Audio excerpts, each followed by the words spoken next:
Enterprise YouTube চেনেললৈ স্বাগতম। আজি এটা নতুন ভিডিঅ'। আজিৰ ভিডিঅ'টো মই দোকানৰ পৰা আৰম্ভ কৰিলোঁ।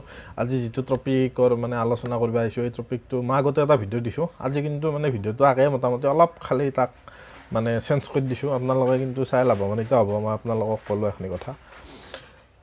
যদি আপোনালোকে বিজনেছখন একদম সৰু চিম্পুল হান বিজনেছখন শুনাত, কিন্তু যদি আপুনি বিজনেছখন কৰিব যায় নহয়, এৰে কিন্তু বহুত প্ৰফিট আছে। মই আপোনালোকক ক'লোঁ। আৰু একদাখন বিজনেছত কি জানে না, অলপ ক'বা গ'লে কিছুমান কথা অলপ বেলেগ হান হয়। মই তাকো কথাখিনি অলপ ভাঙা ভাঙি কৰি কৈ দিওঁ। যিখিনি কথা ক'বা আহিছোঁ, কথাটো হৈছে কি, এই বিজনেছখনত কিন্তু আমাৰ অসমীয়া মানুহখিনি খুবেই কম জড়িত। যিহেতু আমিও আনিছোঁ বাহিৰৰ পৰা, সেইকাৰণে বাহিৰত নহয়, নলবাৰীৰ পৰা আনিছোঁ। মই গাঁও এলেকাত এই বস্তুটো নাই। তাৰমানে কি, যিটো আমি ধৰক মই এটা বিল্ডিং এটা বনাই আছোঁ, কিন্তু বিল্ডিংটো যিটো তক্তাটো আপোনালোকে ভাড়াত পায়, সেইটো কথা জানে।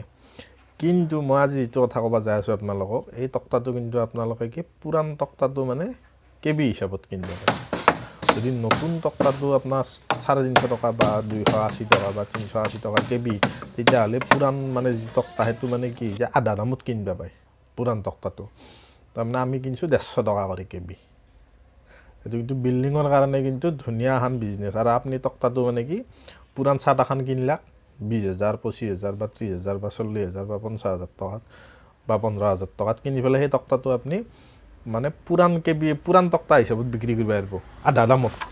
মই আপোনালোকক ক'লোঁ, আপোনালোকে খালি এই বিজনেছখন আৰম্ভ কৰি চাওক, চলে না নচলে, তাৰপিছত মোক আপোনালোকে কমেণ্ট কৰি পেলাই ক'ব। এতিয়া ধৰক এটা চৰকাৰী ঘৰ আছে, চৰকাৰী ঘৰত মিস্ত্ৰী ক'ব কি আমাক ইয়াতে 5 কেবি বা 10 কেবি নতুন তক্তা লাগে।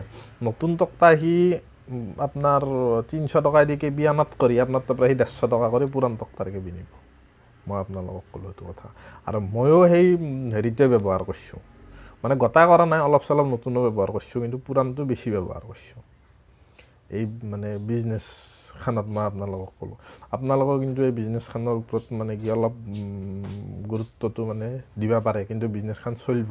কিয় চলিব আজিকালি, যিহেতু মই বাৰু আছাম টাইপৰ ঘৰৰ কথা ক'ব নাযাওঁ, এখন বিল্ডিঙত যদি আপুনি মোটামুটি তক্তা দিব পাৰিছে, আপোনাৰ মোটামুটি কিমান, মই আপোনালোকক ক'লোঁ ধৰক 15-20,000 টকা আপোনাৰ আৰামছে একদম ওলাই যাব। মই আপোনালোকক এইটো কথা ক'লোঁ, 15-20,000 টকা একদম আৰামছে আপোনাৰ ৰৈ যাব। আৰু আপোনালোকে এইটো কৰিব পাৰে। আপোনালোকে বেলেগ একো কৰিব নালাগে, আপোনালোকে খালি পুৰাণ চাট কিনি আনিব, আনি পেলাই এইটো খুলি পেলাই ঘৰত আনিব, আনি পেলাই আপুনি কেবি হিচাপত এইটো বিক্ৰী কৰক। আপোনালোকে চাব লাগে, একদম আৰামছে আপোনালোকে এটা যদি বিল্ডিঙত আপোনালোকে পুৰাণ তক্তা দিব পাৰিছে, আপোনালোকৰ পৰা একদম মই আপোনালোকক ক'লোঁ মোটামুটি 10-15,000 টকা আপোনালোকৰ থাকে। আৰু এইটো ঠিকাদাৰৰ লগত আলোচনা কৰি ল'ব, বিল্ডিঙৰ যি ঠিকাদাৰটো থাকে, মই পুৰাণ তক্তা দিম, যদি আপোনালোকৰ মানুহ আছে তাৰ লগত বাটামটো আপোনাৰ যিটো বাটাম হ'লে বাটামো পুৰাণত লাগে, সেই হিচাপত বিক্ৰী কৰিব পাৰিব। তেতিয়া আপোনালোকৰ এই বিজনেছখন কেনে লাগিল, কমেণ্ট, লাইক আৰু চেনেলটো একদম লাইক কৰিব, যাতে আৰু নতুন ভিডিঅ' আপোনালোকক মই দিব পাৰোঁ।